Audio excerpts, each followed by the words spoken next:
Hello, and welcome to the ASC Education Department's Professional Development Opportunity on the Common Core State Standards. My name is Mel Ratliff, and I'm the Program Director for Education at the Arts and Science Council. Dr. Barbara Ann Temple, the Vice President for Education, set up this workshop for our cultural partners and teaching artists to become more familiar with the new standards for CMS and North Carolina as a whole. We hate that you were unable to attend in person the workshop that was held on January 10th and 11th, 2012. But we hope this tape version will fill you in on all that you missed. Our presenter is Jamie Rogers, the Middle School Literacy Specialist for Charlotte-Mecklenburg Schools. Before we begin, I want to remind everyone why it is important for you to learn about the Common Core State Standards. Not only is it essential to know about the standards from a teaching perspective, but also as a grant writer. Cultural educators need to be able to articulate what they are trying to teach students and how to make meaningful curriculum-based connections. Many of you have voiced how hard it can be to get your foot in the door at our schools. One way to combat this is through speaking the same language as our classroom teachers. These Common Core State Standards will be used in all North Carolina public schools starting in the fall of 2012. Likewise, all education-based grants offered through the ASC will need to show understanding of these standards and speak the language of the Common Core and the North Carolina Essential Standards to be considered for funding. The North Carolina Essential Standards will be covered in another professional development workshop. Today we are just focused on the Common Core State Standards. Jamie will walk you through the Common Core State Standards by focusing on literacy. He will help you understand how to read the document and define where what you do fits in with these standards. He will also share with you a sample lesson plan so you can see these literacy standards in action. Before you begin, please ensure that you have downloaded the materials you will need for this lesson. These can be found in my public Dropbox account, and I promise they are safe for download. Here are the links again, so if you've not already printed these documents, please press pause and do so now. Again, you will need to have printed copies, as you will be asked to highlight on the documents. Okay, without further ado, I will turn this over to Jamie and our participants from the January 10th lesson. Enjoy! Again, my name's Jamie Rogers. I run very informal presentations, so it's Jamie. I'm a K-8 literacy specialist. This is my 21st year in CMS. I spent 16 years teaching English and history in the classroom, and the past 5 years have been working in an administrative role. I did a principal internship and then now work in curriculum and instruction. So I work with the other curriculum content specialist in our district. Some of you probably know the art and music specialist, Cheryl Maney and Mark Probst. I work right around the corner from them, and I work in the area of literacy. Off with a little bit of information about the literacy standards versus English language arts standards versus the essential standards that exist in every content area, and kind of talk to you a little bit about where we are as a school system and as a state, even within the national framework of these standards. Then I want to switch gears for a little bit and show you a sample lesson that would actually show you the Common Core State Standards in action. As a district this year, we have opted to focus on standard W1, which is argumentation. And so when we think about the three rhetorical modes of writing, argumentation sort of surfaces as one of the most important for students who need to become college and career ready. Certainly other forms of writing would be narrative and then expository, and we'll talk about that briefly, but I want to show you an argumentation lesson today that involves the use of several texts. I want to talk about what a text can be, and then I want to talk a little bit about how you can triangulate text from multiple content areas in order to effectively present instruction for students. And then finally, we'll end with looking at a sample, perhaps something that you brought with you, maybe a grant sample, and look and see how you might infuse some of the Common Core standards in that particular grant. As Barbara Ann mentioned, the focus would be to have the Common Core State Standards represented in future grant opportunities. This poor little guy did not learn the Common Core State Standards and he's sort of getting sucked up into the abyss and being left behind. So hopefully we will not end up like him. I want to be very clear in the message about the standards. This year, just to contextualize the standards a bit and where we are as a district, the state of North Carolina adopted these standards 2 summers ago.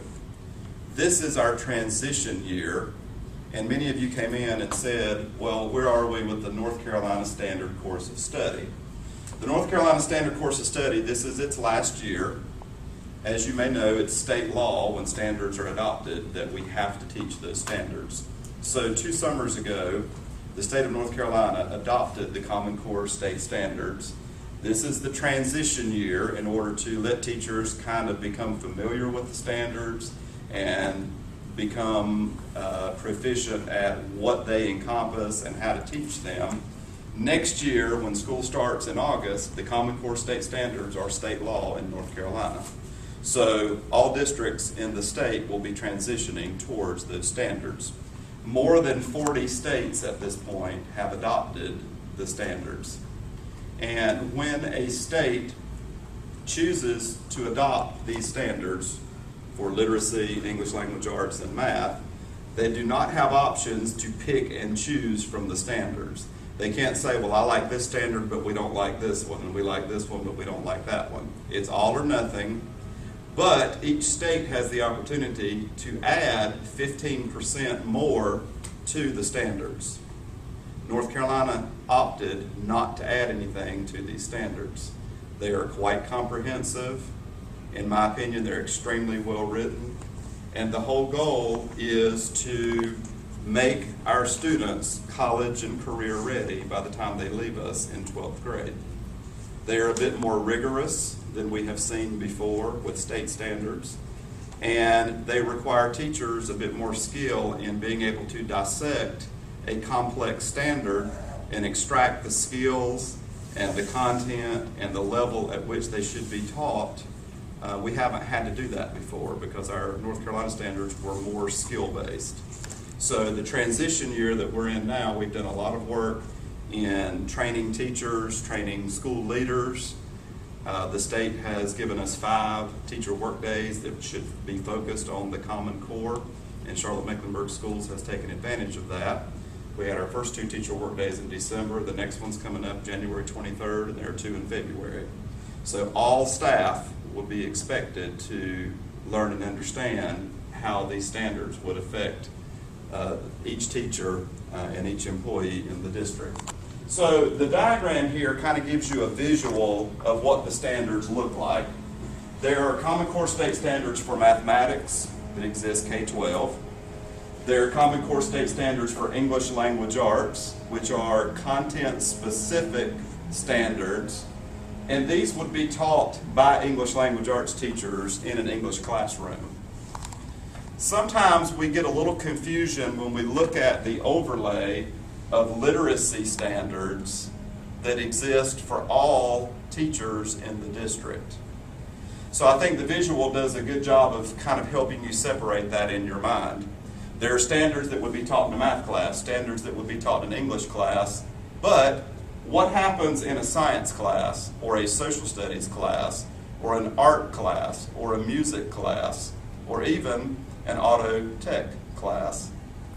Those teachers also have the responsibility to teach domain-specific literacy skills to students.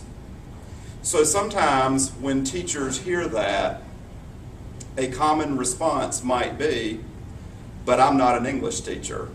I don't know how to teach the elements of a story. I'm not real sure I know how to teach all that grammar stuff. And the response to that is simply, we're not asking you to be. The content-specific information would be taught in an English language arts classroom.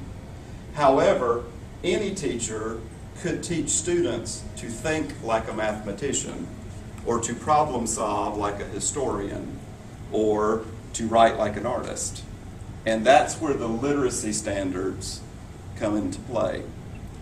In the teacher evaluation system for North Carolina, which is fairly new, it's only been around about 2 years, Standard 3A says all teachers will be teachers of literacy.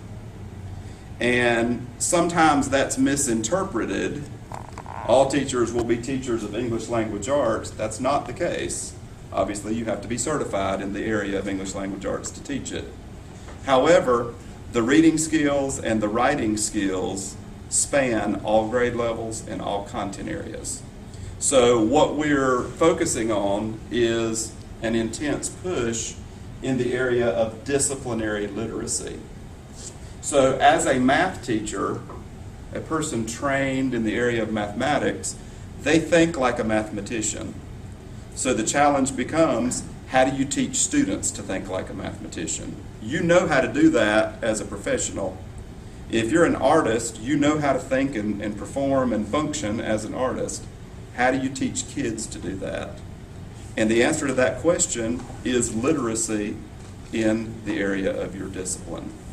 So when you think about the standards for grants that you may be writing or looking at, certainly there would be some occasion that we would pull standards from the area of English language arts. Moreover, you would probably pull from the area of literacy in your day-to-day work. The good news is the standards are one and the same for reading and writing.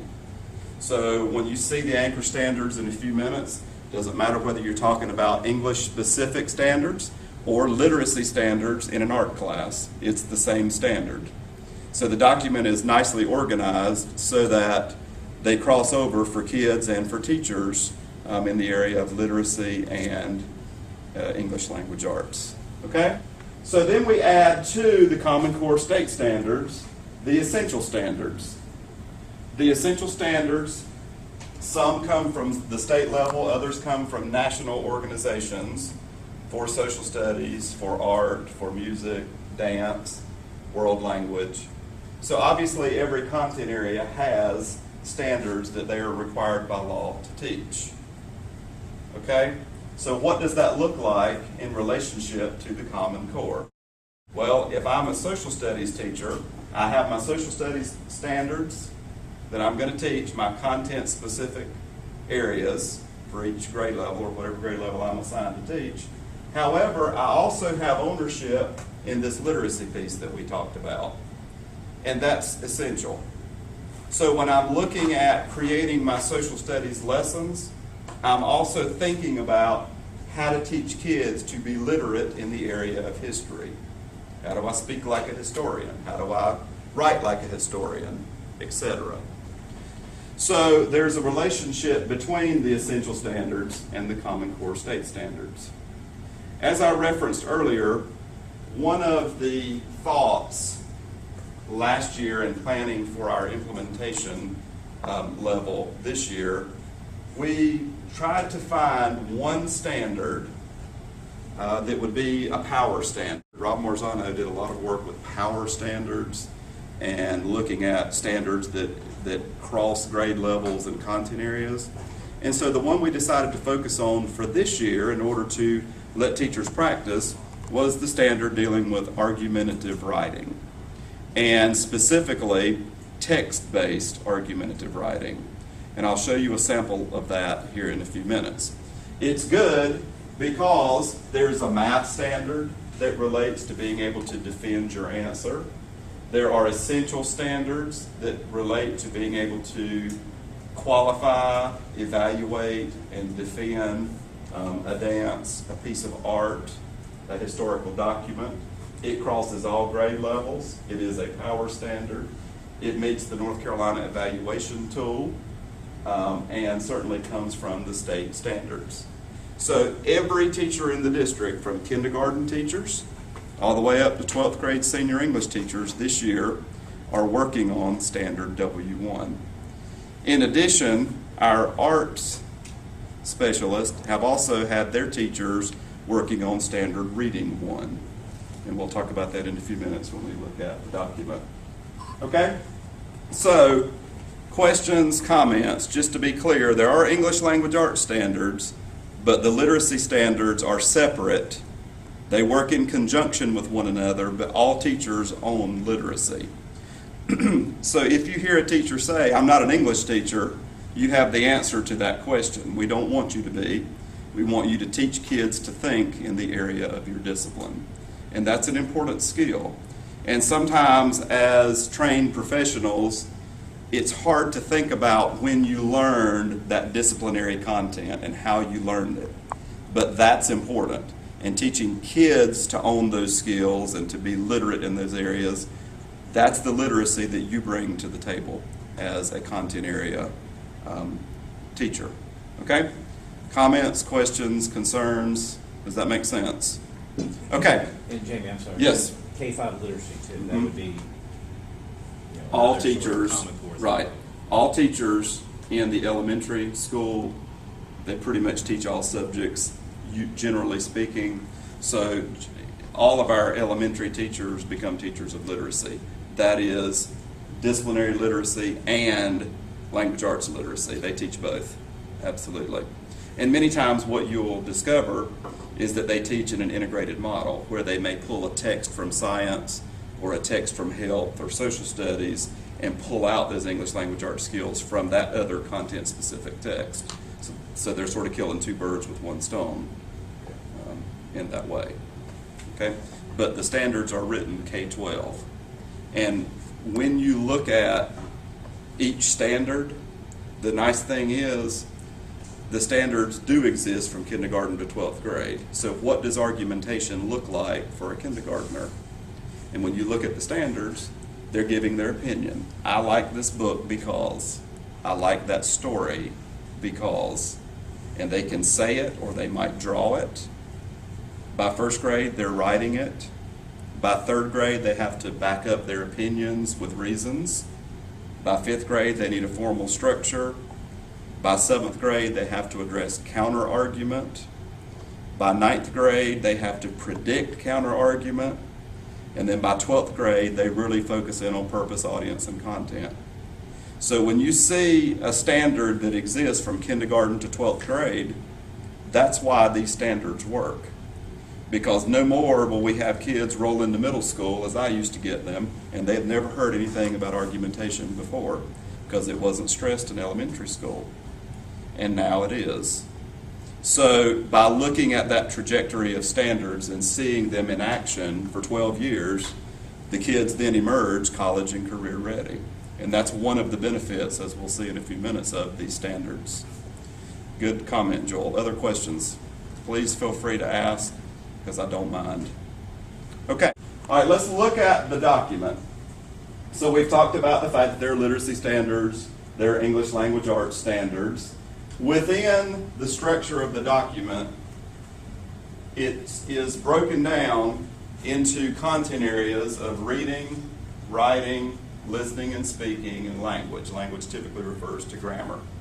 Okay? And that is for an English language arts teacher. Notice that for literacy teachers, you get the reading and the writing standards as well. Same skills, same anchor standards. They may look a little bit different in a science class or a social studies class, but they're the same anchor standards. So those students are still learning those skills applied in the disciplines. All right, what I would like for you to do, the most confusing part of the document to me is being able to read it. And I've probably looked at this document 5 million times, and every time I look at it, I see something different. So I will tell you up front, there's a level of frustration when you start flipping through this big binder. You know, it's written kind of in the landscape, and in the binder they're front and back, and you're flipping all around.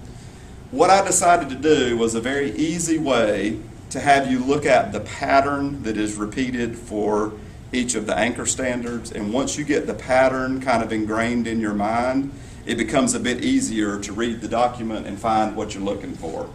So here's what you'll need. You need the sample copy, and again, I just extracted pages that you'll need. It's not a complete set of standards. And you'll need your highlighter. And what we're going to do is use a system of symbols to begin to focus on how the document is laid out. So we're going to use boxes and parentheses and circles and underlines and arrows and checks. And once you get the pattern, it will come naturally in your sleep. So the document is organized such that you get the English Language Arts standards for K-5, then you get English Language Arts standards for 612, then you get the standards for literacy that apply to all content areas, and then there are 3 appendices. When I do training with English Language Arts teachers, I always stress the information in the appendices. Appendix A is all the research base behind the standards, and it talks about levels of text complexity. And if you're interested in that, I would encourage you to read Appendix A. I'm one of these dorky, nerdy people that have really gotten into the standards. I have the Common Core application on my smartphone, and if you have a smartphone and you're a digital person, go to the market and download the app. It's very easy and it's free, and then they're always right there at your fingertips. It's very well organized electronically, and I'm not necessarily the electronics guru, but I have discovered that it's pretty easy to navigate electronically, almost easier than the paper version. So I have to give a plug-in for some technology there. So Appendix B gives sample literature selections that are appropriately ranged in Lexile levels and qualitative factors for grade levels. And then Appendix C is writing exemplars. Another huge push with this document is writing at all grade levels. In the past, North Carolina has tested writing in grades 4, 7, and 10. So you might imagine if I'm a 4th, 7th, or 10th grader, I'm really focused on writing, and if I'm a teacher, I'm planning a lot of writing instruction. Maybe we've noticed in those other grade levels, not so much. And I think we'll see that changing as the standards become state law in August, because writing is stressed at every grade level. So that's a huge change that will be coming. Those exemplars in Appendix C would guide teachers in thinking about the level of analysis that would be expected for written comprehension for their students. So you get a little bit of on the page 8, which is really the second page of this document, a little bit of information about how the document's organized. I want you to flip to page 10. And at the top of page 10, you see college and career ready anchor standards for reading. All right, with your highlighter, I want you to circle reading, circle the word reading, and that is our strand. Okay? So we're circling the strand. Over on the right-hand side, you see a note about the range and content of student reading. You're going to go back and read that at some point, because that's the only place in the document this note is found. And it talks a bit about building students up to being college and career ready. I want you to put a bracket around that important note. Bracket around the note. Okay? Now, the standards, the anchor standards there from 1 to 10, I want you to put a box around the whole anchor standard. So take your highlighter, put a box around all 10 of those standards. They're anchor standards. They are the same for all grade levels. They're the same for all content areas in the area of reading. Okay, so we have the anchor standards. We put a box around the anchor standards. Now, you see 4 organizing elements. The organizing elements are key ideas and details, craft and structure, integration of knowledge and ideas, and range of reading and level of text complexity. I want you to underline the organizing elements. There are 4 of them. Okay. All right, let's look at anchor standard number 1 under key ideas and details. It says, read closely to determine what the text says explicitly and to make logical inferences from it. Cite specific textual evidence when writing or speaking to support conclusions drawn from the text. There are a lot of skills there. Somebody just said, wow. So if I were to teach that as a teacher, I need to be able to go in there and extract those skills based upon what my students, the level that they are, and what they may have had in the past and what they need to master. So I'm going to look at explicit information. I'm going to look at how to make inferences. I'm going to look at making textual evidence or text-based evidences. When I support my conclusions, they need to be drawn from the text. So there are a lot of skills there. And what we're in the process of teaching teachers is how to pull out those skills so that they can effectively teach them with their students. Okay? So our strand is reading. We have our note of important information in brackets. We have the anchor standards in a box. And we have underlined the organizing elements. Organizing elements. Now, I told you that these anchor standards are the same for grades K through 12. So in your mind, you're probably thinking, okay, but how does a kindergartner do that? And how does a 10th grader do that? Okay? So flip the page, and we get the beginning of the answer to that question.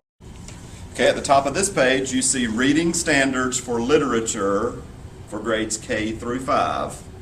All right, I want you to circle reading, because that's our strand. Circle reading. And I want you to circle literature. That's our substrand. Reading is the only strand that is broken into two sets of anchor standards. We get reading literature and reading informational text. And the anchor standards, in some cases, are different. Okay? All right, look all the way over in the right. Do you see that RL? I want you to circle that. That's your abbreviation. So the document is organized using a series of abbreviations. And I made us a cheat sheet up here that you can reference, and I'll talk more about that in just a minute. But if you see RL, that lets you know that you are focusing on the reading standards for literature. Okay, there's a paragraph of information. Put a bracket around the paragraph of information underneath reading literature.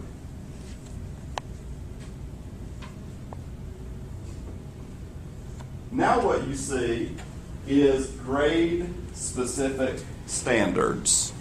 All right, so if you see kindergarten, and then first grade, and then second grade, you read the document going down for a grade level. So at kindergarten, I want you to put an arrow pointing down. At kindergarten, put an arrow pointing down. Because as you look at the specific standards for that grade level, you're going to read the page down for kindergarten. And you see all 10 standards related to reading. So if I'm a kindergarten teacher, this is where I'm going to start to know specifically how to apply those anchor standards that we put in the box for my students. What does that look like as a kindergarten teacher? And what will students experience? Okay? First grade, draw your arrow going down. Those are grade-specific standards. Second grade, all the way over on the right, draw your arrow going down. Second grade standards. And then if you want to if you want to underline the organizing elements, you see them again: craft and structure, key ideas and details, integration of knowledge, range of reading. So if you want to underline those organizing elements, they're the same ones you see from the anchor standards. So for each grade level, for reading literature, when you have a copy of the real document, when you keep flipping pages, the grade level goes up. And you see all 10 standards for that grade level for grades K through 12. All right, questions about what we've done so far? Okay, hopefully you're beginning to understand the structure. All right, flip the page to page 14. We are still in the area of reading. So I want you to circle the reading, because that's our strand at the top. Circle reading. What's our substrand this time? Informational. Circle your substrand. And we have an abbreviation. What's our abbreviation? RI. So if we're talking about informational, that's nonfiction text for students. Our abbreviation is RI. All right, what grade levels do we have on this page? 3, 4, and 5. So draw your arrow going down. If we're going to look at third grade, we read the page down. Fourth grade, arrow going down. Fifth grade, arrow going down. Do we have organizing elements? Yes, we do. What do we do with those? Underline them. Same organizing elements from the anchor standards that we saw earlier. So if I'm a fourth grade teacher and I'm teaching informational text, here are all the standards that I need to teach during the school year. Okay. Okay. If you look at page 15 down at the bottom, elementary teachers also have reading foundational skills, and that's when they focus on teaching students how to read. All right, so the sub-strand there is foundational skills, and the abbreviation is RF. So if you want to circle reading, circle foundational skills, and circle RF as your abbreviation. And again, those only exist for K-5 teachers. They do not extend to the upper grades. Okay? Flip to page 41.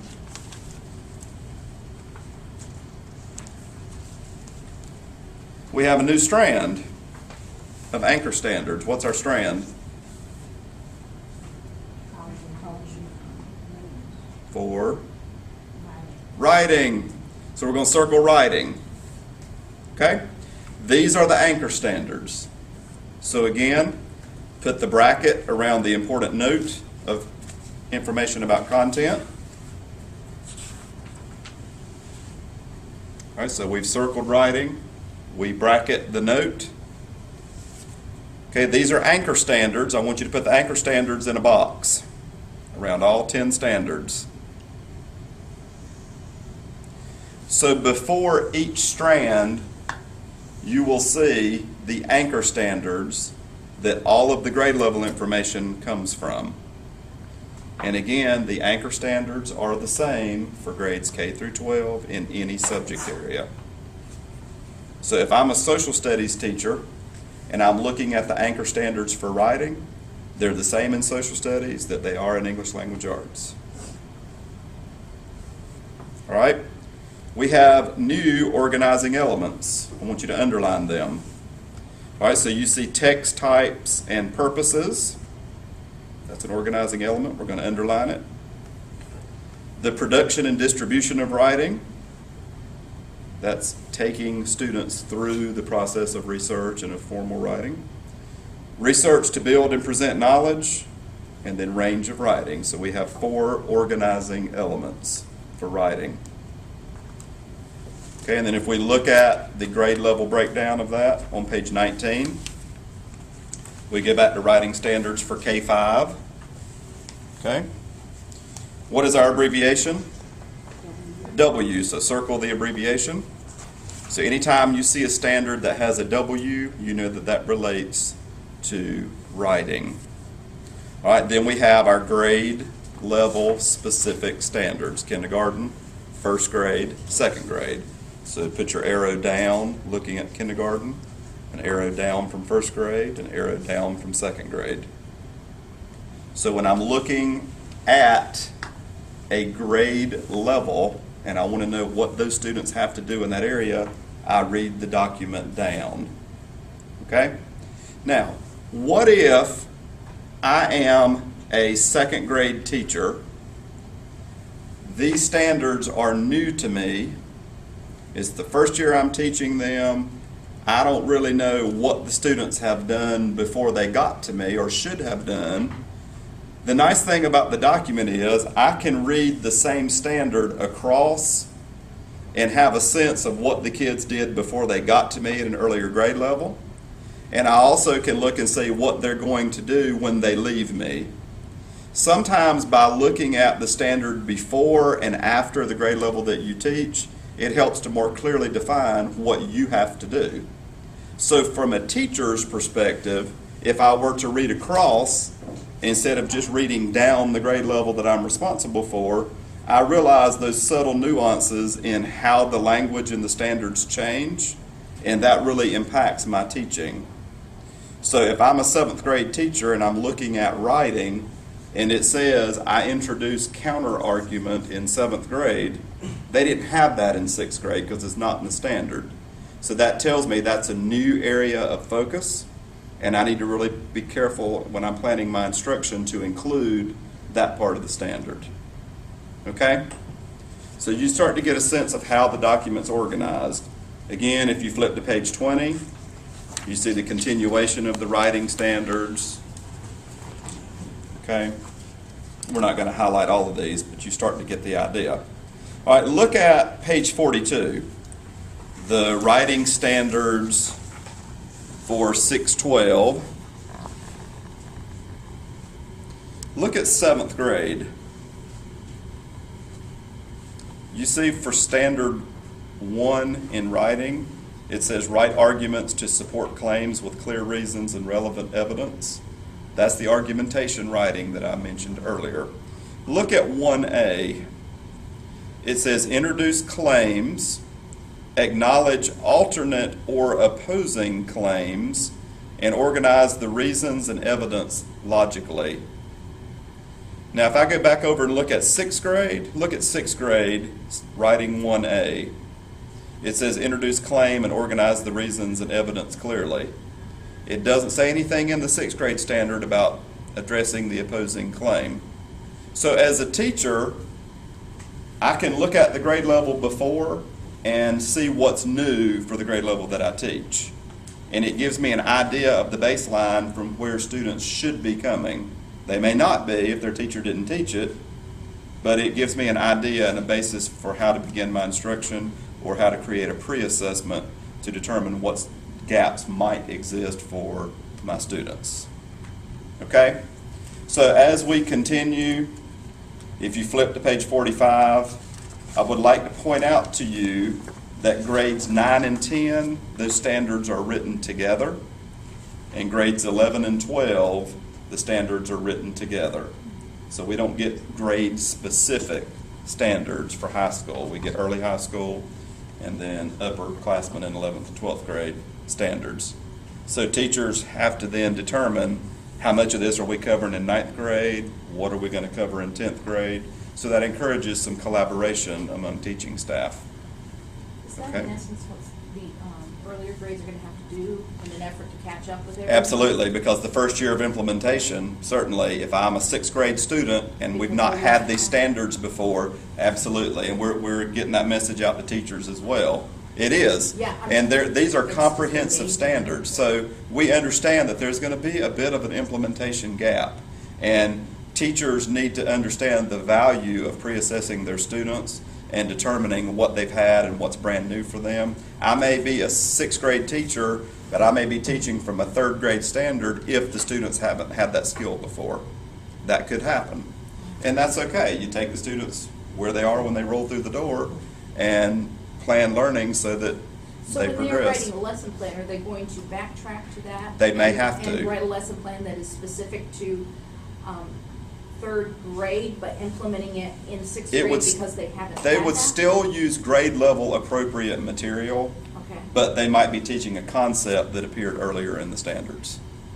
And sometimes we have to do that. When I taught 7th grade, if the students showed up on my doorstep and didn't know how to write a formal business letter, and that became part of the audience for one of our writing assignments, I would have to backtrack and teach them how to write a formal business letter. They probably should have gotten that in about 3rd or 4th grade.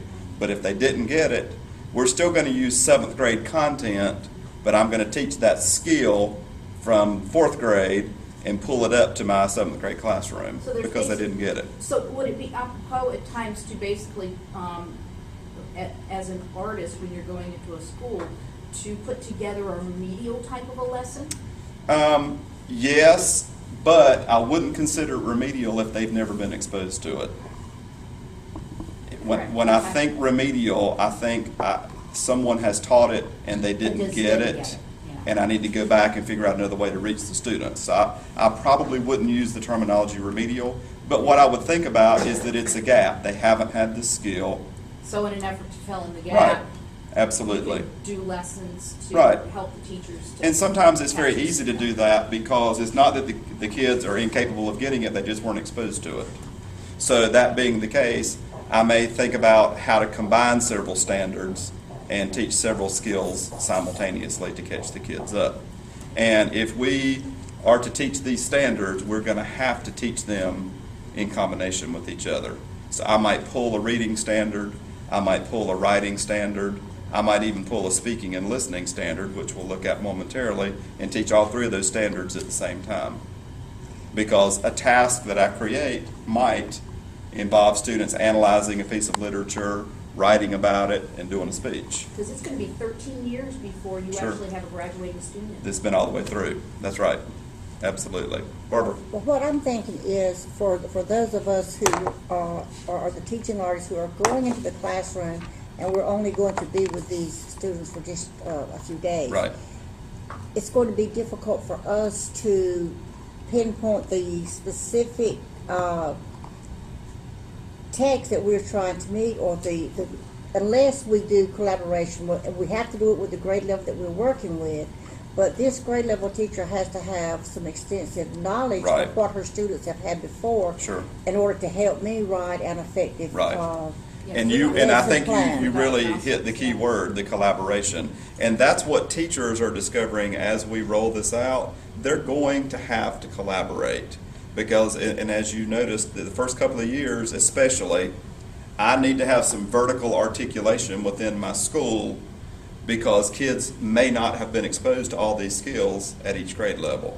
When you look at the language skills, particularly relating to grammar, they learn a lot by third and fourth grade. And if they've not had that, then in the area of language, middle school and high school teachers are going to be dropping way back down because the kids haven't had those skills. It hasn't been stressed as much as it is in the Common Core. Yeah, and the ESL kids. Right. So I think the collaboration there is critical. When I show you the sample lesson, in which we need to move into the sample lesson here in just a few minutes, we'll talk about how to select a text and how to base your instruction from those particular texts. And I think we'll come back to kind of thinking about, okay, what happens if a child is behind? What happens for the child who has some special needs or who is ESL? Could they still benefit from this lesson?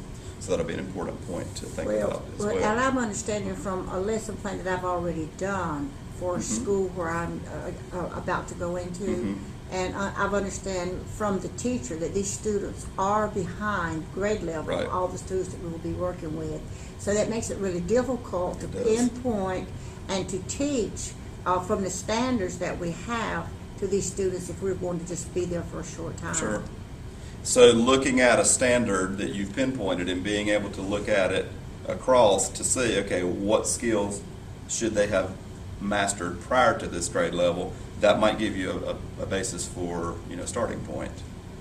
Certainly. And with the way the standards have been written in the past, it wasn't really difficult to do that. Right. But with these new standards being the way they are, then we're really going to have to understand. Otherwise, when we put these standards on paper, it doesn't necessarily mean Right. that this student is going to get it because this is his grade level. Right, that's true. That's certainly true. And that's kind of the revelation that teachers are having across the district and probably across the state and nationally as we speak, because they're new, they're different.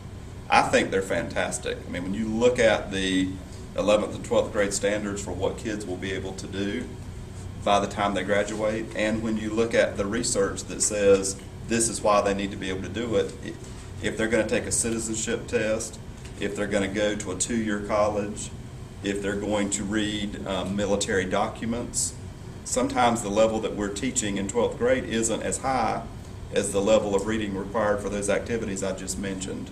So that's why the standards have been created in order to make students college and career ready. And the research coming from our universities, sometimes college textbooks haven't changed in Lexile level in 40 years, but the kids' ability to read and comprehend them has decreased.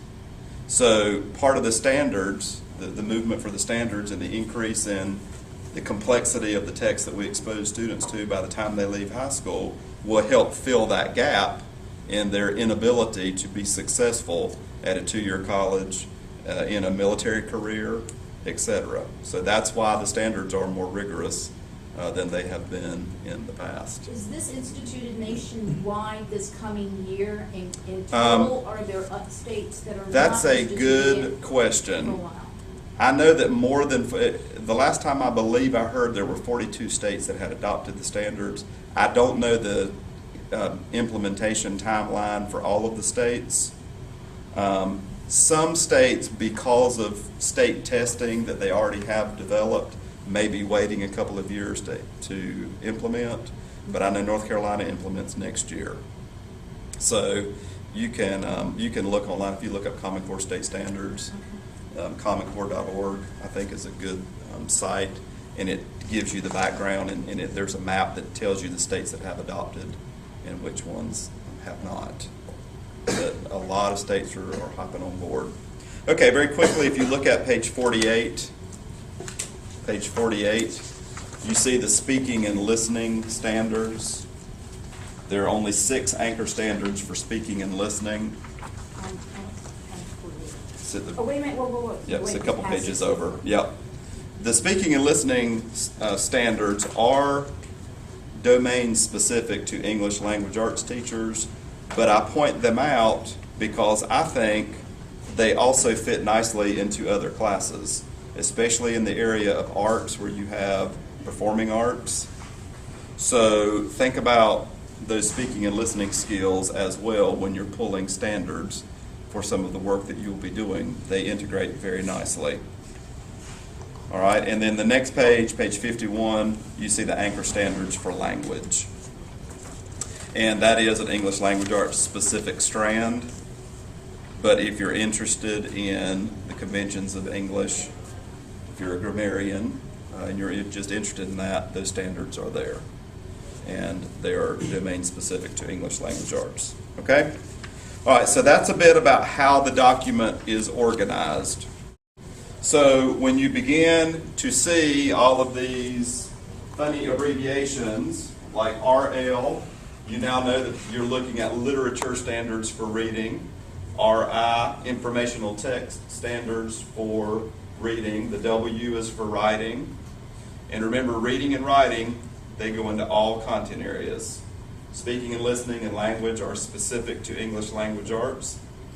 When you actually look through the notebook at the very back of the document, you will see reading and writing standards that are specific to history, science, and the technical subjects. So look at that at your leisure, because those are the literacy standards that all teachers are responsible for. They are written specifically. In the area of science, it talks about reading charts and graphs and using data to synthesize information. That is a literacy skill.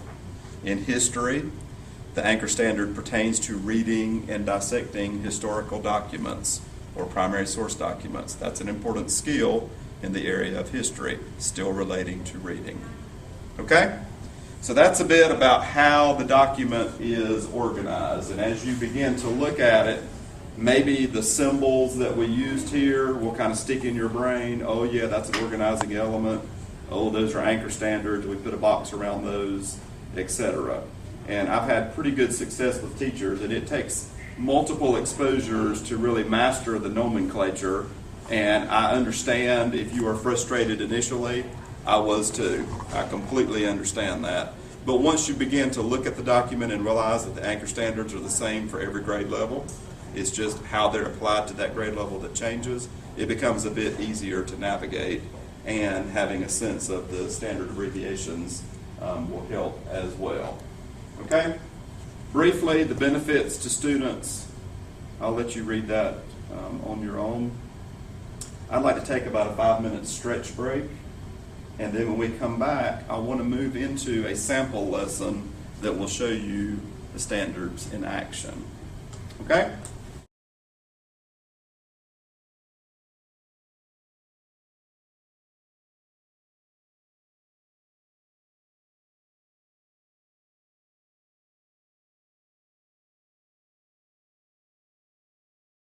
Okay, if we can finish up our discussion in about the next 30 seconds, please. We'll go ahead and get started for the next part of the session.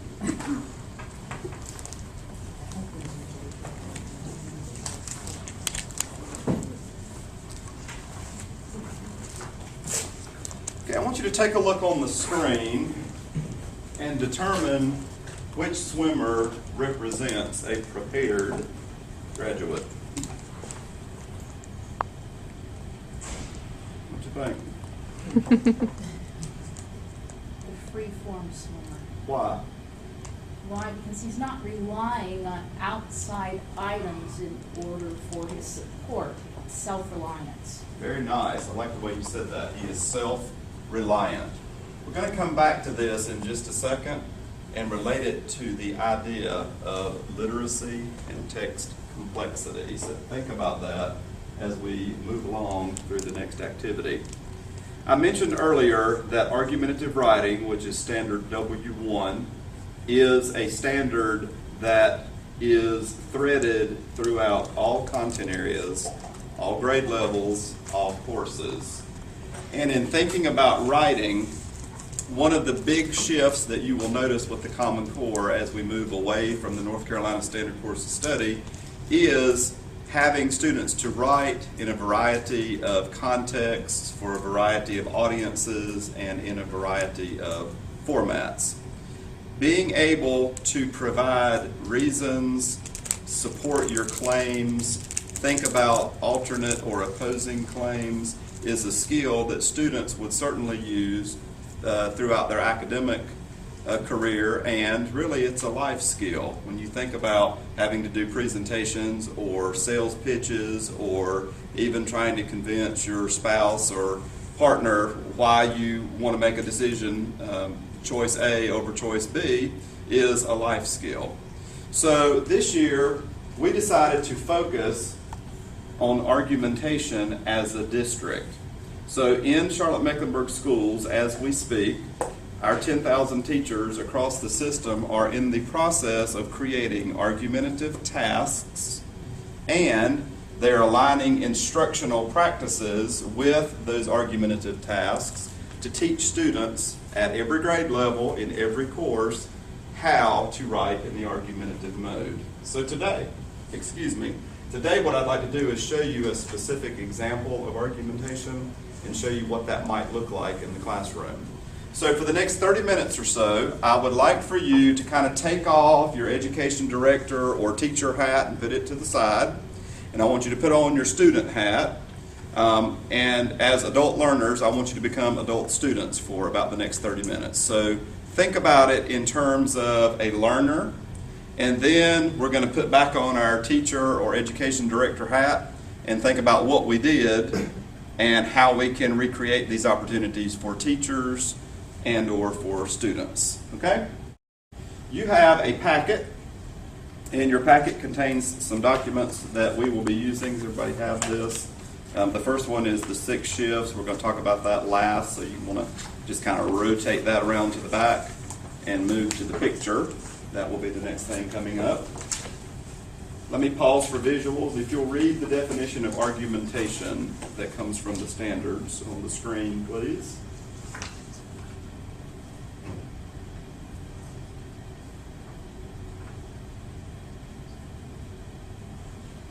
Okay.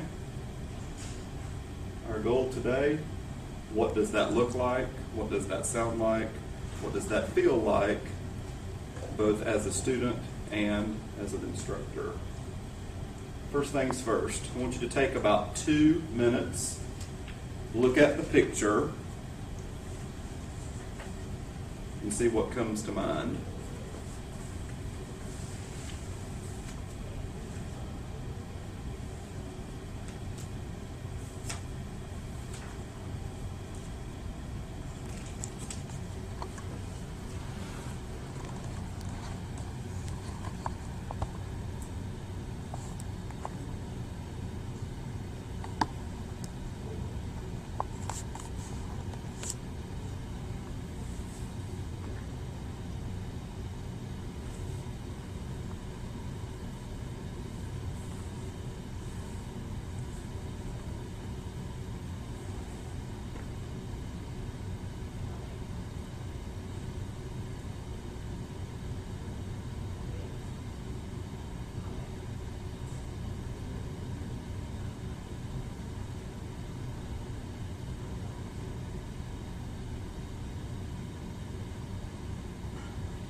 are some things you notice? Like the look on the soldier's face. Okay, what about it? I don't know if he's like startled at what he saw behind him or if something in front of him is even worse. Ah, interesting. What else? I would describe it as shell shock. Okay, what makes you think that? The way that his mouth is drawn down and the way his eyes are just, they're sort of like wide but a little bit vacant. Yeah, fixed. Okay, what else? The figure in the lower left-hand corner doesn't look big enough. Is he praying? What is he He looks too small in proportion to the tank and where that figure is. Okay, Perhaps as simple as, okay, what else? Destruction. Based upon what evidence? The trees, the smoke, the planes.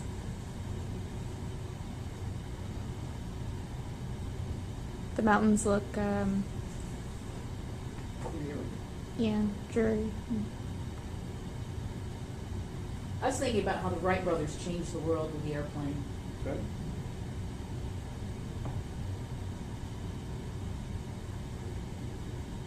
I wondered what the two people in the background are talking about. Hmm. His daddy dies to go for something. okay. Yeah, the setting's important. I mean, without the setting, I mean, you can look at that guy and think, he's stressed out, he's got a helmet, he's, combat stress, soldier. But the setting helps paint a bigger picture. Okay. You can also tell that he's had some close calls immediately because he's got a ripped uniform, looks like blood underneath. Okay. It seems like there's a small dent on his helmet as well. Yeah.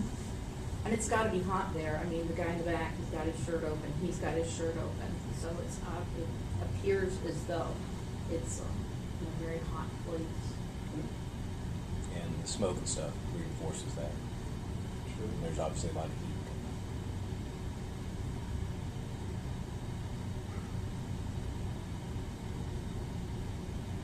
And they've done the same thing off in the distance, just, the smoke, see how it's kind of that yellowish, it's like it's just happened there and it's happened where they are as well.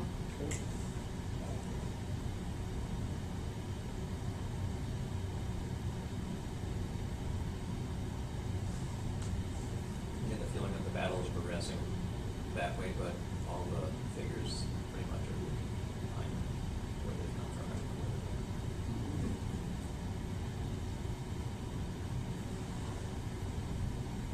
Any thoughts? uniforms have changed quite a bit. Okay.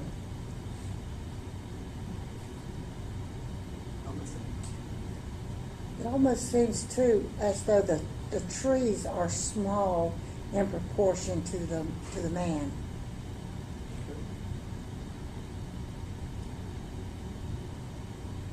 Yeah, I found myself trying to place him in a historical period. I mean, is it World War II? Is it, What do you think? What are your thoughts on that? well, my first thought would be World War II. I mean, you can see a forest in the background versus a jungle, which Okay. may imply Korea or Vietnam or something. Okay. Based on the planes. Right, yeah, the type of aircraft. Okay. The more you look, the more details seem to emerge. And we'll talk about that in just a moment. I want to move to the next text. You have in your handouts, the next handout should be the article entitled Ernie Powell, The Death of Captain Waskow. It's about 2 pages. Here's what I'd like for you to do. I want you to take a few minutes and read Ernie Powell's article. I'd like for you to take your pen or pencil and annotate the text. If you see something that you don't understand or have a question about or would like to discuss with somebody else, maybe put a question mark in the margin. If you see something surprising, maybe put an exclamation mark in the margin. If you see a statement that you think is important or critical to the text, maybe a star in the margin. Maybe you want to underline or highlight as you read. that certainly would be appropriate as well. So a few minutes to read independently, and then I want to talk about Ernie Pyle's observations.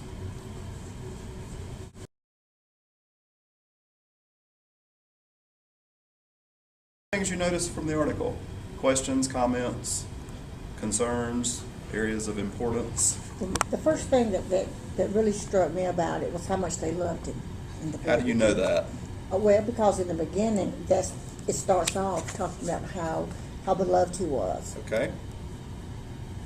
Did we see other evidence of that we know that the men loved him? How they acted when they approached his body, the Okay. things that they said to him, the way that the guy held his hand and fixed his, his uniform, and Okay. it's something that you would do to show, love and respect. Okay. What else? There are direct quotes from the enlisted men. I'm sorry. There are direct quotes from the enlisted men about how he was a father figure and looked after Can us. you find one? So, after my own father, he came next. He always looked after us. He put it back for us every time. I never going to do anything unfair. Okay. That's good praise, I think, for a command officer. Okay. And that even though he was young, they really looked at him as being an older mentor, grandfather, father, a pedestal type Okay. of All right. What else? Well, one thing too, in the beginning they talk about how young he is, but over at the end after they discover his body or they see him and they're talking to him, one of them says, "I'm sorry, old man." Yeah. So even though they Interesting say he's really observation. young, they're looking at him as, I guess, as being their leader. So to them, I guess he would seem to be much older because he was the leader, even though he was younger in years. Okay. I think that term can also be used as symbolism as an old man, maybe like as a father figure, as the person who's above you. Okay. All right. Nice. What else? Well, and I'll just add on to what you said. They're sort of implying the guy that said, "I'm sorry, old man," was an officer as well. So I read that as he may have been older than this, and that to me is a sort of a respectful comment, kind of like, even though you're younger than me, Right. you're a true leader. Okay. Therefore, a symbolic old man. I think you can also find cultural tendencies in this article where it talks about how certain people with death wouldn't necessarily touch dead men, so they're going to sit down. And then how with Americans typically death isn't that big of a deal, not touching a dead body, but being it with war, the soldiers wouldn't touch the body because it's a superstition or something that's attached to it that it might be wrong to you. So an officer wouldn't touch the dead body. Interesting. Yeah, even with the Italian mule skinners, that they were afraid to even walk along, all I could think of was, man, I wish I had my computer here so I could research what a mule skinner is, and did their fear come from religion or folklore, Interesting. or what was it that made them not want to walk beside a dead body? Absolutely. So nice possibility for future research. Camille. When it was saying about how, this following that idea, how they were reluctant to protect their bodies, I'm thinking as war, they should see bodies all the time. Like, I don't know why there's so much fear of death, even though it surrounds them. But they said that usually that an officer would have to take the body down, but for Captain Glass Moscow, 2 people took him down, and Alicia, whatever. Last his body, so that said that he is kind of set aside, that they removed that fear so they could pay honor to Okay. his body. All right. With how much attention is given to him, I was equally struck by how sad it was for the other soldiers. That, they say that it would be a silly question to ask who it was, and to me, it's still somebody who gave their life in the same, episode. And why would that be a silly question to ask who this was and to pay them respects as well? It hurt my feelings. Okay. Personal relationship to the text there with, I don't know if I would have behaved that way, or maybe I would have. And to add, why mention there were 5 of them if you're just focusing on the captain here? Why bring that up? And that final image of how all the bodies are laying down, and they didn't say that they were put shoulder to shoulder, but they're end to end, head to foot, head to foot. That's with me. I don't understand why they would. Okay. All right. Other thoughts? I was struck a little bit by the brevity of their mourning. They each kind of go up, pay their respects real quickly, and at the end they all go to sleep. They're just done. Makes you wonder if that's a pattern they've had to repeat, unfortunately, perhaps. during that time. We were talking about how the cowshed very well would have been the five-star hotel at the time. During the time period. Yeah. Sure. But Yep. reading this whole story felt very personal to me. But I think the reason is because just yesterday I attended a funeral of one of the World War II veterans. So I think that's why it felt so personal to me. And reading that and I'm thinking about what he might have seen while he was there because Absolutely. he was at Normandy.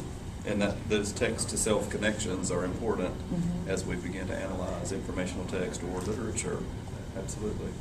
I think an interesting part that Joel brought up was when we were talking is that he immediately connected the text with the photo and was trying to figure out, okay, is this the captain or is this who saw the captain coming down the mountain? And and he was like, right here where it says at the front lines of Italy, he's like, well, that explains the setting of the picture. I mean, like immediately he was connecting the picture with the text, and I thought that was Good. good. All right, interesting observation as well. So in our journey to add text and multiple layers of meaning to our emerging theme, I would like for you to now focus on the history place document that says Statistics of World War II. I want you to spend a minute or two analyzing the chart, looking at the data that you see there. Again, if you would like to mark the text, please feel free to do so.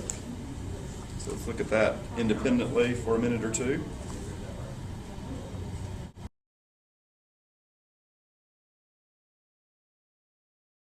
Okay, talk about that. What is missing? For example, Japan being an Axis power. I mean, obviously they had military civilian deaths, Okay. but we have no We don't know data. what they are. Yeah. Interesting. What else? My first thought was poor Russia and poor Poland. I mean, if you look at the percentage of the population that died and the numbers of civilian deaths versus the military deaths, I mean, it just...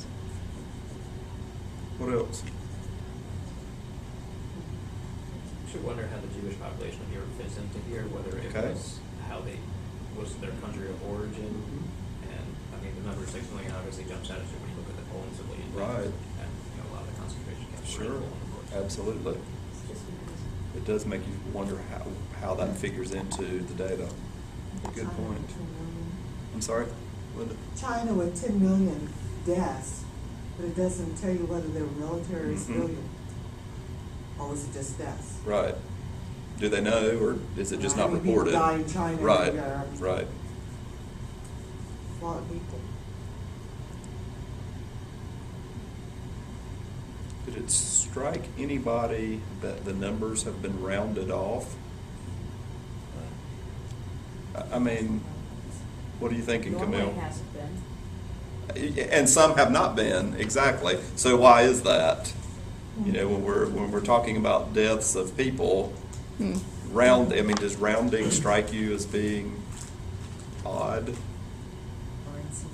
or insensitive? Kind of makes you wonder a little bit, doesn't it? We have to wonder about the accuracy of the figures as well. Absolutely. In the fog of war and so forth, it's hard to get an exact countdown. Maybe so, and maybe that's the reason why. But for whatever the reason, they've certainly been rounded. I had a lady the last time I did this said, well, who did Albania fight for? Well, that was an interesting question because you don't normally hear a lot about Albania when you think about World War II. Interesting comment. I think Joel's initial comment is important when you think about things that the data table shows and the things that it does not tell us and the missing information and kind of the links here. And certainly that's a skill that we would need to foster in students as well. Sometimes our students think that just because we pulled this up from the internet, it's an accurate source of data. And to be able to evaluate sources of data for accuracy and perspective and bias is certainly one of the skills that we have to think about as well. Okay, in the interest of time, let's look at the poem. On the next page, The Death of the Ball Turret Gunner. From my mother's sleep, I fell into the state, and I hunched in its belly till my wet fur froze. 6 miles from earth, loosed from its dream of life, I woke to black flak and the nightmare fighters. When I died, they washed me out of the turret with a hose. If you'll read the information about what the ball turret is from the poet's note, please.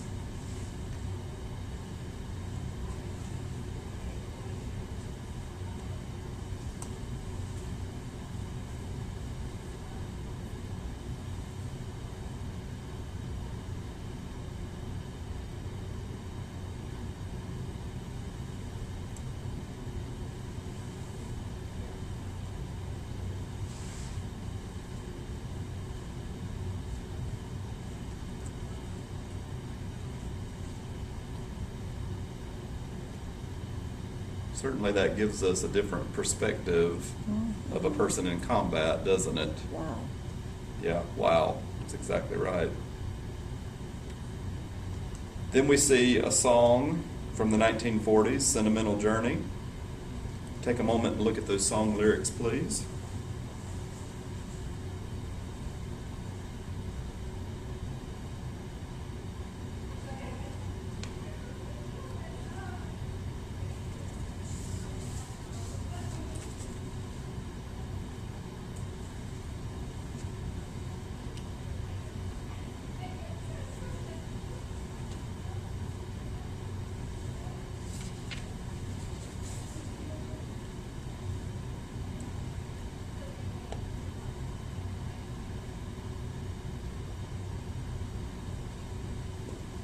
Okay, let's begin to sort of dissect where we're going with this as an instructor and as a designer of curriculum. So at this point, you've seen 5 texts: a picture, an informational article, a chart, a poem, and a song. So synthesizing that information, where are we going with this? What themes begin to emerge? What do we see? For the common soldiers. Okay. World War II experience. A World War II common soldier experience. What else? Other thoughts? Maybe like the aftermath of battle. Okay. People die. Or the effects of war with the aftermath. It's an interesting comment as well. So we begin to see from various data points what the effects of war are or were on these individuals. So without my telling you up front, ladies and gentlemen, today we're going to be talking about and thinking about World War II. Who knows something about World War II? We do that with kids all the time. We tell them all this information up front, and they never have the opportunity to look at a painting or struggle with an informational text and ask why questions. And that's a literacy skill. As adults, we have learned to tackle complex texts. But as students, sometimes we don't afford them the opportunity to do that. And I go back to this slide, which swimmer represents a prepared graduate. And as you pointed out, the one who is prepared to work independently probably represents a better prepared graduate. This one's not going to die in the water because he has all his tools and paraphernalia, but he's probably not going to be doing a lot of exploring either. Whereas this fellow, who has been equipped with the necessary tools, he knows how to function in his environment, in his surrounding. Similarly, with students, sometimes they need the skill to look at a painting and extract those details. I've done this with hundreds of people. And every time I show this picture, somebody points out something I never thought about. When Camille said, it really makes you wonder, is he thinking about what happened behind him or what's going on in front of him? I had never thought about that before. And I've looked at this painting numerous times. And somebody pointed out the dent there in the helmet, and I really started thinking, whoever said that, it might have been Joel, I thought, what's he been through to have experienced that? I read a statistic at some point that stuck with me that people, and you may know this more than I, those of you in the arts and in specific museums, that the average person looks at a painting in a museum for about 7 seconds. I asked you to look at this for 2 minutes, and then we kept on looking at it. And you would probably agree the longer we looked, the more information and data we extracted from the painting. When a student says, I want you to look right here, I want you to notice this detail right here, that's the same thing in a visual text as rereading in a printed text. So are we teaching students to do that? That's a literacy skill. And as we begin to synthesize information and look at a theme and create our own argument based on the data that we have been presented, that's argumentation. So this gentleman here is Ernie Pyle, World War II reporter. The painting that you saw was called The 2,000-Yard Stare by Thomas Lee. L-E-A is the artist. To my knowledge, the article and the painting are not related except for the thematic relation here. Ernie Pyle, I will read you some information about him. He's an Indiana native and one of World War II's most famous reporters in an era when journalists covering combat were as celebrated as movie stars today. One of his best-known dispatches concerned the death of Captain Henry T. Waskow on December the 14th, 1943, during the Battle of San Pietro in Italy. The officer was 25 years old. Pyle himself would only live 16 months after the death of beloved Captain Waskow.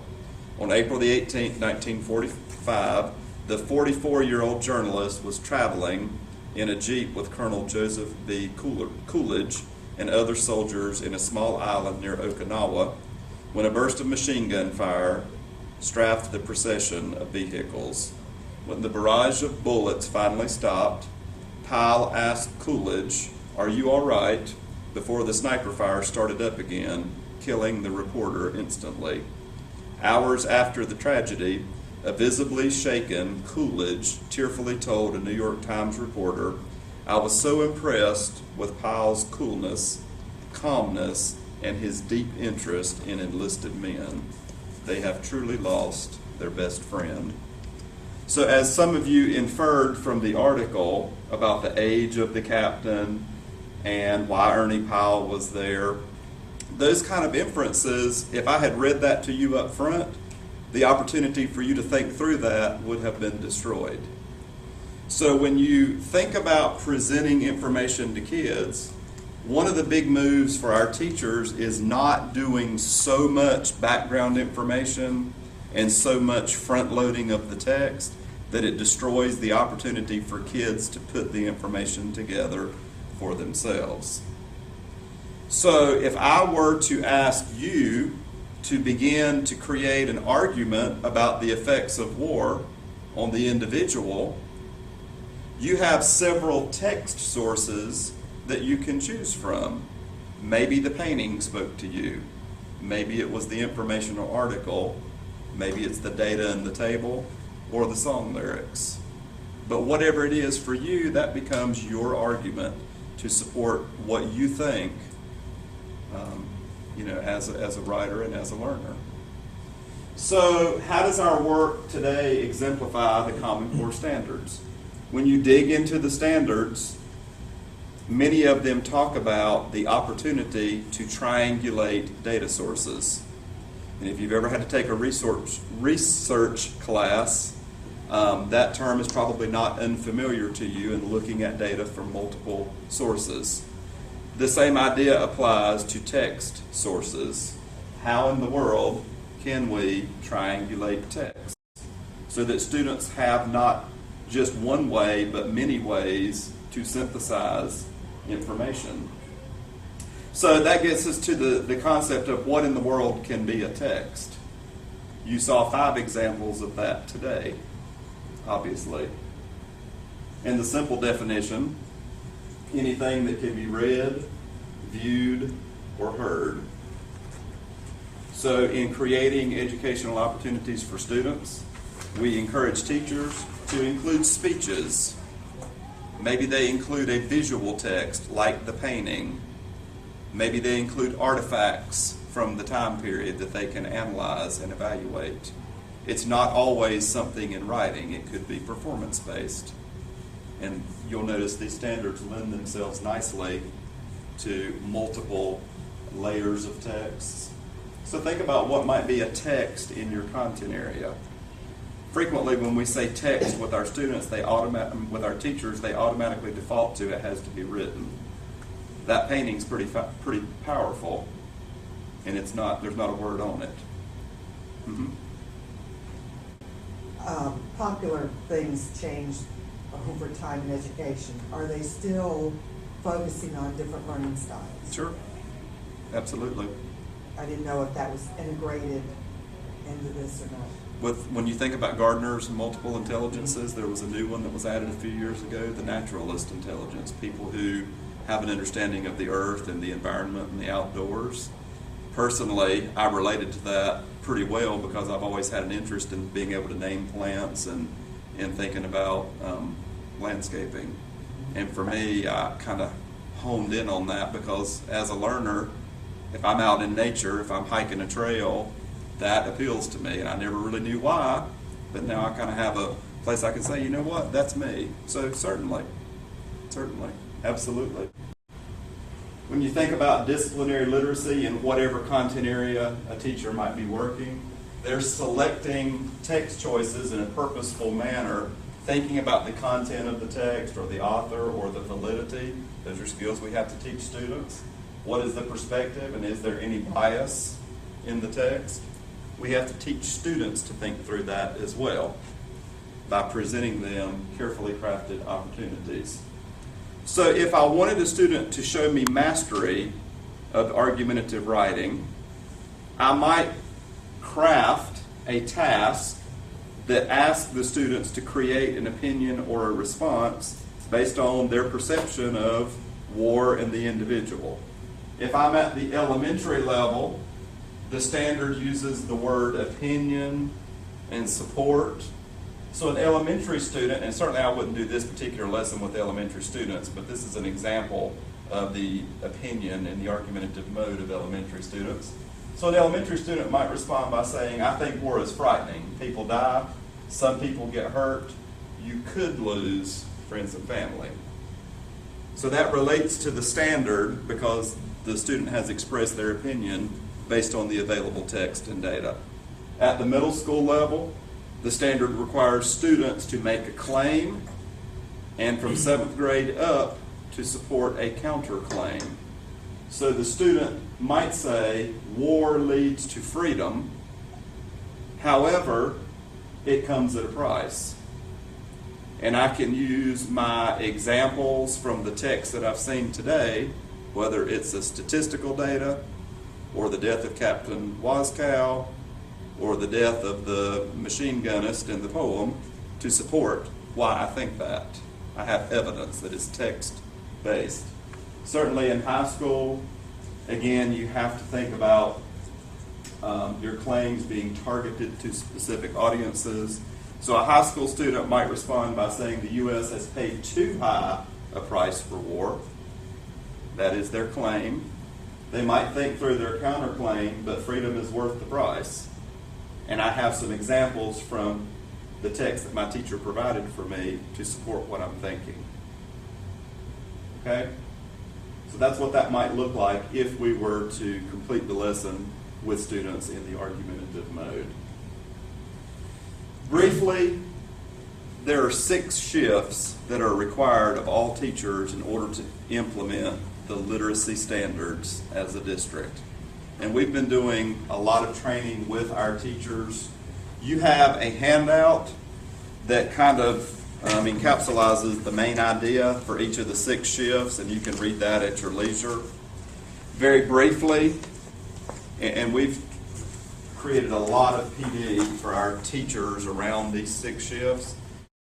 The first shift relates to elementary teachers, and that is that they incorporate a lot of informational and literary texts. Instead of always doing stories in elementary school, they need about half of their time should be spent with informational text, because that's a life skill. Similarly, for shift 2, that's a 6-12 shift. We need to be thinking about disciplinary literacy in all content areas. How do I teach kids to function as a mathematician, as a potter, as a musician, as a scientist? How can we give them those skills? Number 3, the staircase of text complexity, thinking about the level of text that we expose students to, and instead of building all that background knowledge, kind of pushing the kids off the boat, let them struggle a little bit, pull them back in, give them some skills, push them off the pontoon boat again. If they don't learn to struggle with difficult text, you know, if the first time they're seeing a difficult text is on a state test or a college test, that's not good. They need that experience early so that they know how to cope and they've developed that skill set for analyzing the text just as you did today. Number 4, text-based answers. When you were sharing, I asked you a couple times, can you tell me in the text what led you to that decision? I did that on purpose. When we looked at the picture, I said, tell me where in the picture you get that idea from. That's constantly referencing the text so that I don't just have ideas that come out of left field, they're based in the text. And that's the kind of skill that we're teaching for students. That I read the text, I reference the text, I do a close reading of that text, and then I have an informed argument, not just something that's out in left field that would be unsupported by data sources. That goes along with shift number 5, writing from sources. Again, what sources have you afforded students the opportunity to encounter? And teachers, as they've gone through this training, begin to think, you know what, this changes the way I plan. And that's absolutely correct. It's purposeful planning. Texts are selected for certain reasons, and we create opportunities for students to experience and then learn from those particular experiences. And then number 6, academic vocabulary. We talked to teachers about Isabel Beck's framework of tiered vocabulary, Tier 1, Tier 2, and Tier 3. Tier 1 would be words that we encounter in spoken language every day, street language. Tier 2 are words that have multiple meanings across many content areas. Think about the word table. If we're sitting in here today, a table is this thing we're writing on. What if I'm a mathematician? What's a table? A chart. What if I'm involved in law or the legal system and I want to table a discussion? What does that mean? Put it on hold. Put it off for a while. So table is a Tier 2 word. If I taught that word to students, they encounter it in several different places. Solution might be another good Tier 2 word. And then Tier 3 words are specific to content areas. So if I'm an English language arts teacher, I need to teach figurative language, onomatopoeia, satire, irony. Those are domain-specific words that I would learn probably only in an English class. So by targeting Tier 2 words, if everybody did that, think about the vocabulary that students would have, and that translates right into their reading ability. So these shifts would be important in teaching the standards. To summarize, learning expectations are different. Therefore, teaching must change. Okay? I put my email address over here on the board. It's j.rogers, R-O-D-G-E-R-S, at the CMS address, j.rogers, R-O-D-G-E-R-S, at cms.k12.nc.us. Certainly, if I can ever be of assistance to you, I would be glad to do so. If you are looking at a certain content area, I would be glad to help you and put you into contact with that specialist who might then be able to provide some other opportunities that they would know about for the Charlotte-Mecklenburg School District. But I'm here if you need me. The thinking was that you might use the information in the printed copy of the standards to kind of begin to synthesize a proposal that perhaps you have and look at how we can kind of go from the standard course of study that we currently have towards the new Common Core standards. So these are available here at Arts and Science Council should you need them. You can also look online, commoncorestandards.org. There are several places. If you just Google Common Core Standards, they will come up electronically or as an application on the phone as well. Okay? Comments, questions, concerns, grand revelations. I don't want to hold people past the posted time, but I'm certainly here as long as you need me.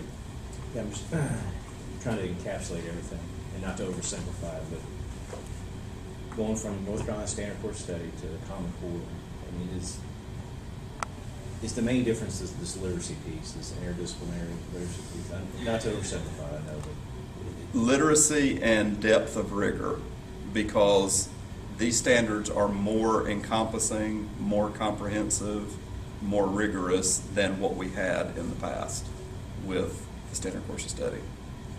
But, you know, for example, multiplication tables are multiplication tables. Right. But now it's, you know, trying to. With mathematics, there are standards of mathematical practice that go through every grade level.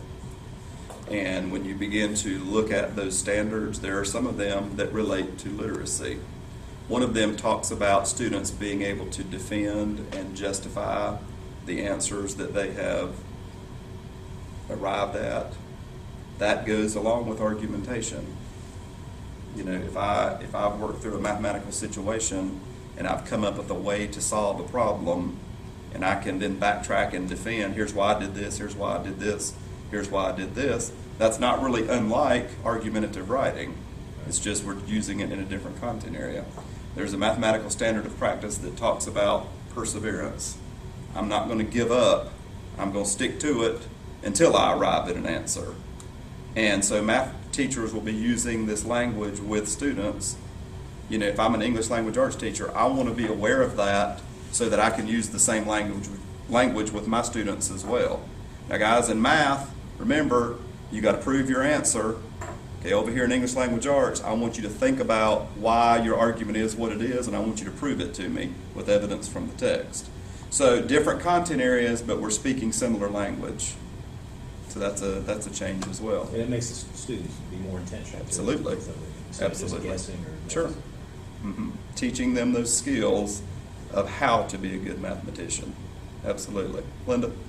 Would that be, for example, in an art class? We primarily work with art teachers. Mm-hmm. If we were going to incorporate these into our teaching, then when we are going to choose a color that we're going to paint our fish, then we could think of the possible choices Mm-hmm. and the result of what our actions would be by combining these two different colors Sure. together. And then as a way of doing the argumentation, we could discuss with different students what happened in the results, and Absolutely. that would be the way we could tie what we do. Sure. into Absolutely. this. Why did you make that choice? What was the effect of it? What if you had considered so-and-so? Absolutely. Absolutely. Mm-hmm. I guess I'm thinking about life application as well. I mean, Sure. when you're talking about math, there's word problems. Sure. And when you're doing algebra, 2x plus 3 equals 10, what is the x? The x is, maybe the x is me because we're going to be working with M&Ms. Sure. And I want this amount of M&Ms. So if we split them between, or the 10 actually is the M&Ms. The 2x would be, I have 2 kids, how many M&Ms are they going to get? Real world application. Because I get 4. Absolutely. Yeah. Absolutely. And tying the standards back to something that students would see real world as well. So we used a World War II example today. Are there folks out there today that are experiencing similar experiences as Ernie Pyle and Captain Waskow and the soldier in the 2,000-yard stare? Absolutely. So we could relate that to more modern times as well and show that those themes emerge over time and are as relevant today as they were back in the 1940s with the lesson that we looked at today. Certainly. Other thoughts? Is everybody good? Please email me if you need me. I would like to say that this has been very informative for me. Thank you. I took a course on the Common Core standards before, but I didn't get anything from it. I mean, I just felt like I had wasted a day because I left not understanding anything and not getting anything from it, but this has been very helpful, so I'd like to thank you for that. Thank you. I appreciate that. Yeah. Just please know that teachers are still in the implementation phase as well. And like anything, you can look at this document time and time again and see different things every time you see it. Teachers are kind of arriving at that point of intellect as we speak. So you are not anywhere near behind where we are as a district with the knowledge that you have now, because teachers are transitioning and grappling with standards and trying to meet in vertical teams as well as grade level or content area teams to figure out what is it that I have to teach? What does this mean for me? How is this different? And sometimes it's hard to let go of the old standards. I mean, I've been in this business for 21 years. There have been North Carolina standards since the Civil War. Not that I'm quite that old, but the same standards that we've had, for a long time are the ones that I taught as well. But you have to kind of let go of that old and embrace the new and think about what does this look like in the framework of what I have to do. And for our content area teachers that have this overlay of literacy standards, this is new for them. It's new because they're being required to really think about the literacy of their discipline. Not impossible, it's just new. So if any steps that you can take in the area of art and history, we need you, because students, these are good standards and we've seen what they can do for kids. So that's the end of my commercial, but it's going to literally take all of us to make it work for kids. So please don't discount your role in what we can accomplish here with our students. Okay? I would like to say a big thank you to Jamie for his work in putting this together for you. If you have any questions you would like to ask him, please feel free to email him at j.rogers@cms.k12.nc.us. Many of you may now be wondering, what is next? You will need to sit down and spend time going through the standards for the grade levels that you reach. Unfortunately, there is no getting around this and no shortcuts. The entire document, as the version provided here was just a sample of the pages, can be found at the website listed here. Additionally, we have several full paper copies at the Arts and Science Council, which you are more than welcome to come and use. And as Jamie said, there is a smartphone application for all those tech-savvy people out there. Once you read the document, you will need to pick out a few key objectives that your work targets. These are what you will need to address in your narratives instead of the old North Carolina Standard course of study. We would like them to be written in sentence or paragraph form. Additionally, you will need to update your content on the Education Provider Directory to reflect this information as well. I will send out an email when we are ready to make the changes to the directory, as there are some technical details that we need to tweak first. But keep in mind, it will be a requirement that you address both the Common Core State and the North Carolina Essential Standards on your profile to remain in the directory. If you have any questions that should be addressed by the ASC's education team, such as those regarding the Education Provider Directory or writing ASC education grants, our details are provided here. We are always more than happy to work with you in providing the best possible art, science, history, and heritage educational opportunities to CMS students. On behalf of the education team, we hope you've enjoyed this workshop and it will benefit you as we move into the 2012-2013 school year.